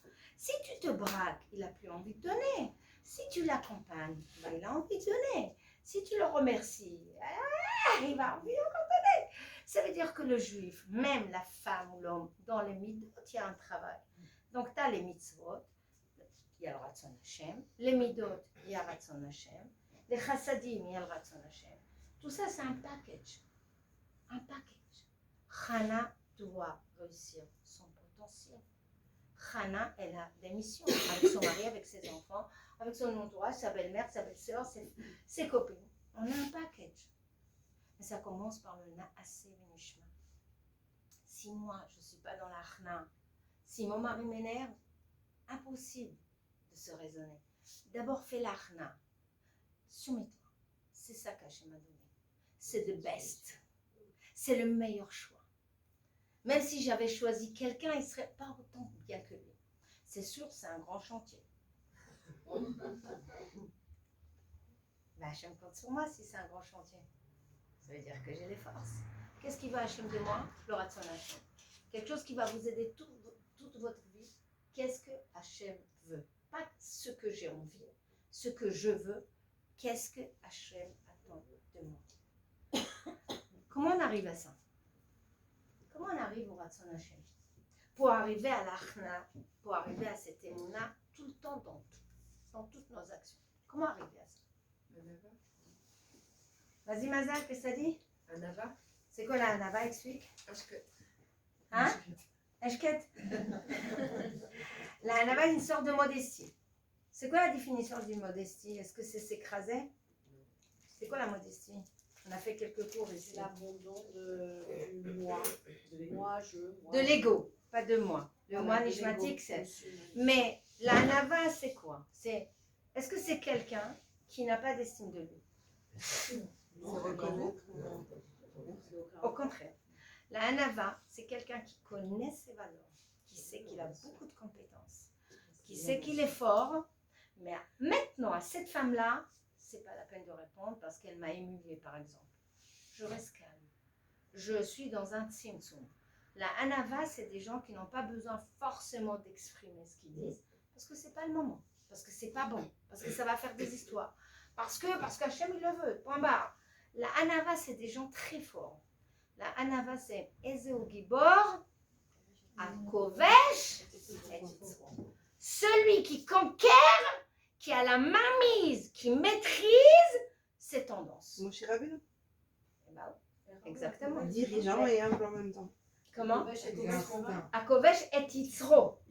Yitzro, c'est Yetzarim. יש לנו יצרים. On a des envies, des désirs, des colères, des instincts. Quand tu arrives à maîtriser tout ça, ça veut dire que tu es au-dessus de tes émotions.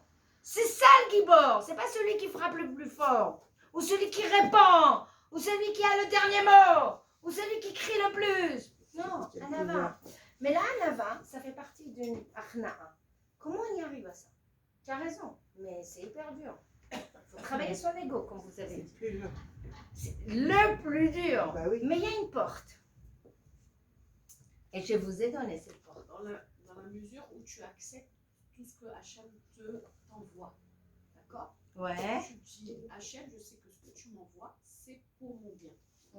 Donc, c'est une forme d'anava. C'est une émouna qui amène à la Anava. Une forme d'achna. On est dans l'Achna, Nachon, c'est écrit la mitzvah de la tzidik. C'est la mitzvah de la tzidik et Adin. C'est-à-dire, on dit à Hachem, t'as raison. T'as raison, les comptes sont bons. Ok, d'accord. Peu importe, même d'un petit truc qui nous arrive, je l'accepte. Mais comment L'acceptation, elle t'aide à être. Et d'ailleurs, ce Bah qu'elle oui. dit, Yael, l'acceptation, elle m'aide. D'ailleurs, vous savez que quand vous allez chez un coach ou un psychologue et que vous passez une thérapie, Tout un process et il y a l'acceptation. par exemple, pour faire le deuil, il y a des étapes, vous savez. Faire le deuil, quelqu'un qui a perdu un cher. Au début, on est dans le déni, au divorce même. C'est pareil. Bravo. On est le déni, on n'arrive pas à réaliser. C'est pas possible. On ne réalise pas. La deuxième étape, c'est la colère. On en veut à soi-même, on en veut à la personne à côté, à ceux qui nous ont pas soutenus, à nos parents, à notre éducation et même aux défunts parfois. Il m'a abandonné. Je dis attends. Non, mais ne rigolez pas, mais Non, c'est vrai. c'est une étape.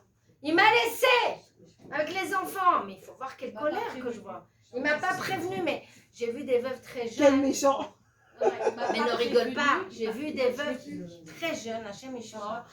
Elles ont senti être trahies par leur mari. Genre, lui il est Began Eden et moi je me coltine tout le boulot. Donc, il y a le déni, il y a la colère. Ces femmes-là ne peuvent pas rentrer en thérapie encore. Il leur manque l'étape qui met le pied à l'étrier pour arriver à la guérison. C'est quoi cette étape? L'acceptation. Même les psychologues, quand vous allez chez eux, les coachs, ils ne vont pas vous changer le problème, ils ne vont pas vous changer, ils ne vont pas ramener le mort, et ils ne vont pas ramener un autre homme, ou ils vont changer la situation. Qu'est-ce qu'ils vont faire si ce n'est changer ton approche? Oui, t'accompagne. Mais pour changer cette approche, il faut une étape essentielle. Ça veut dire un psychologue intelligent ou un coach intelligent, tant que la femme elle est en train de crier, pleurer, en vouloir, il ne peut pas. La thérapie ne commence pas. Dès lors que la personne elle commence à réaliser, à accepter, c'était le bon moment. J'ai divorcé parce que Hachem l'a voulu. J'ai fait ma mission. J'ai eu au moins 2 enfants. Le psychologue l'entend, le coach l'entend. Il entend que la personne elle est en train de accepter. Chez nous, ça s'appelle Arna. D'ailleurs, à Fanger, je vous ai dit, il a écrit un livre qui s'appelle FHT, Fanger Hilt Therapy. Quelle est la méthode qu'il donne, basée sur Baal Shem Tov? Arna'a, Avdala, Amtaka. Ça veut dire que la thérapie commence par Arna'a. Le secret, il est dans le Zohar. Pour être melech, pour être bien dans ta peau, baisse ta tête. Qu'est-ce qu'ils nous disent les goïms? Lâche prise. Lâche! Tu veux contrôler, tu veux maîtriser, tu veux tout savoir, tu veux tout... Et pourquoi, et comment, et pourquoi? Lâche, lâche, lâche.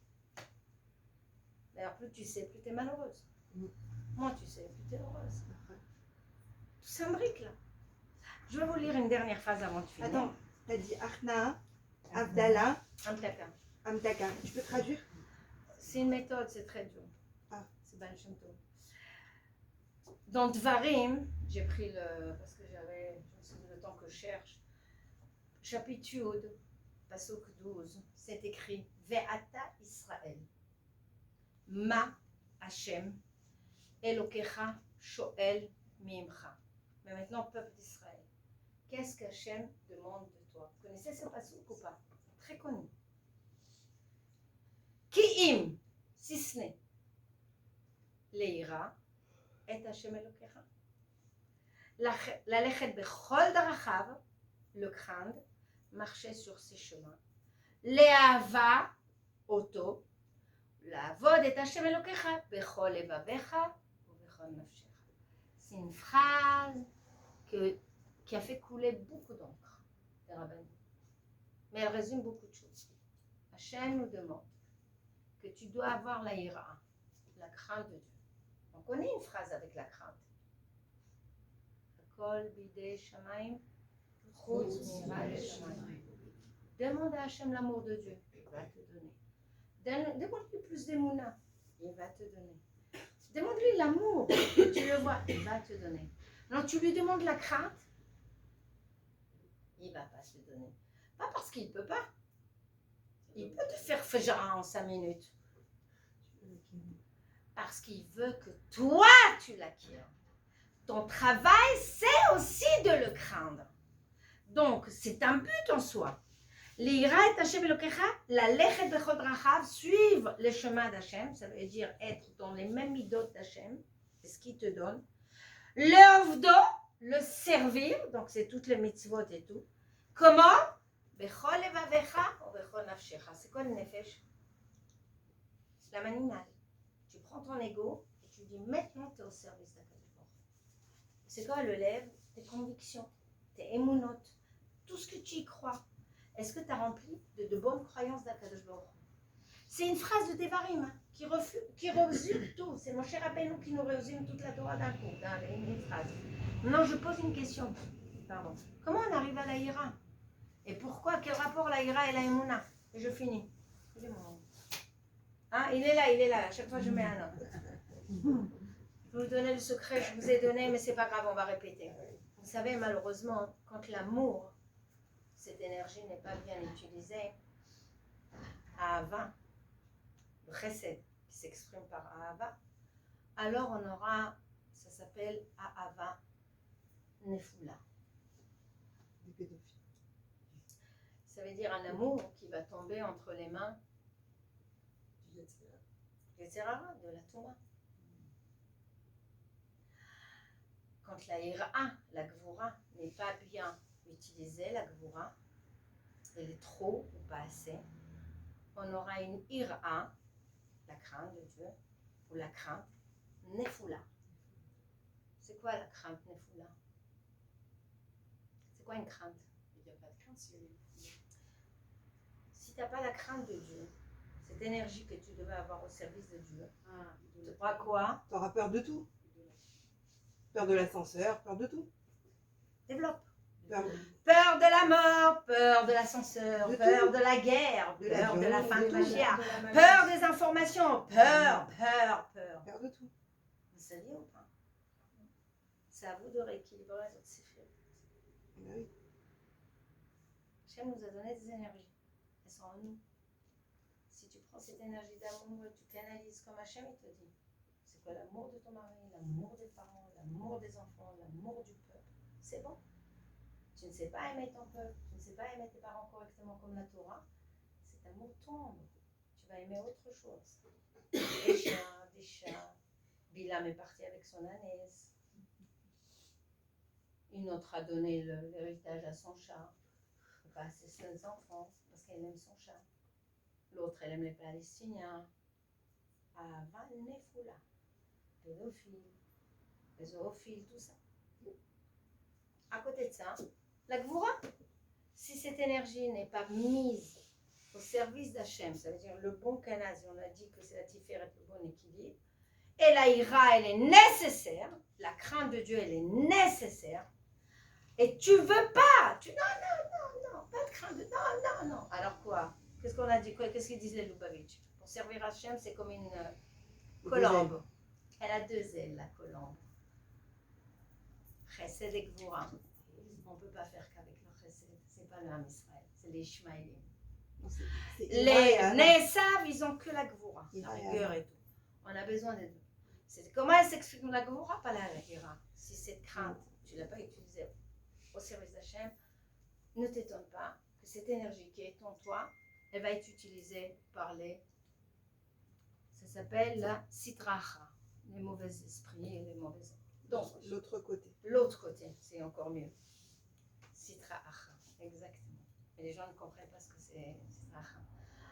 Aussi dans le retour de Jedi, le côté obscur. Ah, je connaissais pas ça. L'autre c'est dans ma côté. culture. Voilà. C'est un film. C'est un film que je connaissais pas. Un vieux film. Donc, si je dois résumer, quand je vous ai donné mon exemple personnel, que je vous ai dit, j'ai fait des choses sans comprendre. J'ai fait des choses et je me suis soumise. C'est pas parce qu'on m'a donné forcément des explications.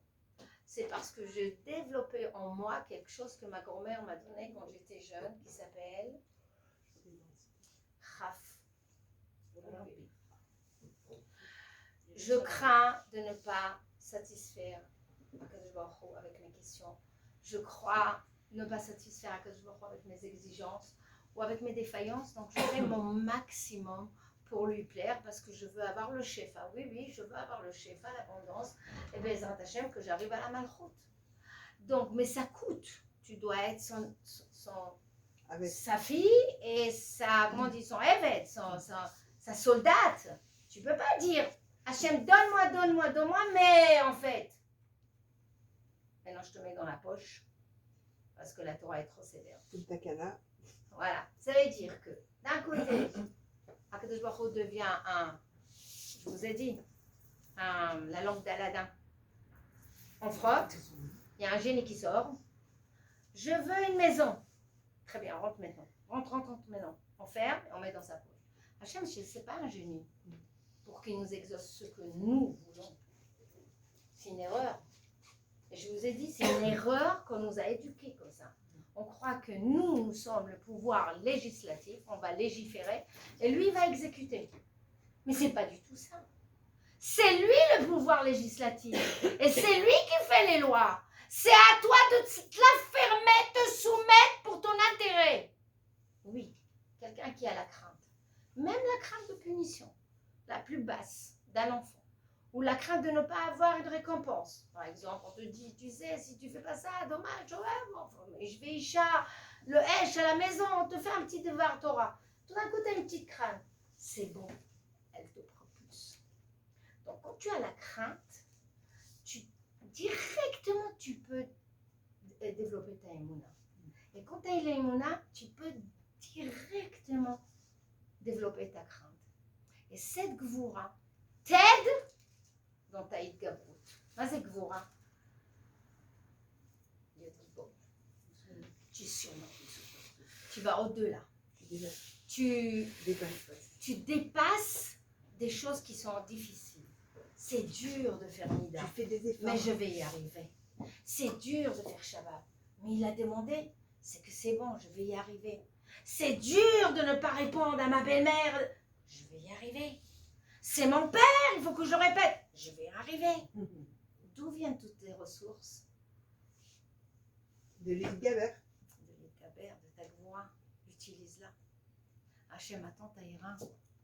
La ira, il ne va pas te la donner. Travaille-la. J'espère que vous avez compris que pour arriver à la bonne émouna, ça ne suffit pas que l'amour. Parce qu'avec l'amour, on réforme notre Torah. On fait notre salade. On fait ce qu'on a envie. On met des kippas roses. Abaka. Mais il y a des choses... Je mort. Mais toi, tu rigoles, mais c'est marrant parce qu'on dit, bon, il vaut mieux ça que rien. Il vaut mieux ça que rien. Vous avez réfléchi, qu'est-ce que c'est comme kippa? C'est quoi kippa, le nom kippa? Non, kippa. Abaka, les femmes qui lisent la Torah. C'est quoi kippa, le mot kippa? Les réformistes.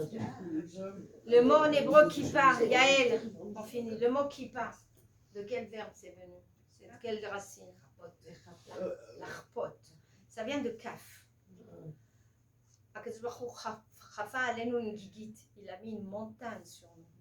Quelqu'un qui a une kippa, il montre qu'il y a quelqu'un au-dessus de lui. C'est une achna. C'est un signe du juif qui est nichna le Hashem. Il vaut mieux l'ikana la Kadosh Baruch Hu, mais l'ikana la uvim shelanu. On nous dit ne baisse jamais les bras. Sois toujours va de l'avant, mais devant un Kadosh Baruch Hu, il y a une achna. Donc oui, ça embête des gens de mettre parce que. Mais ça fait le t'es juif, t'es pas un non-juif. Un juif, il a nefesh, ruach, neshama. Un non-juif, il a nefesh, ruach. Et on lui a pas demandé ça. Être juif, c'est pas facile. Oh, combien ça paye bien. Voilà les filles. Donc, augmentez la gvoura, soyez forts, dépassez-vous, surpassez-vous. Hachem nous attend là. Ok? Bezrat Hashem. Il est dans les 40 ans là. On est dans les 40 ans. Nachon? Nachon.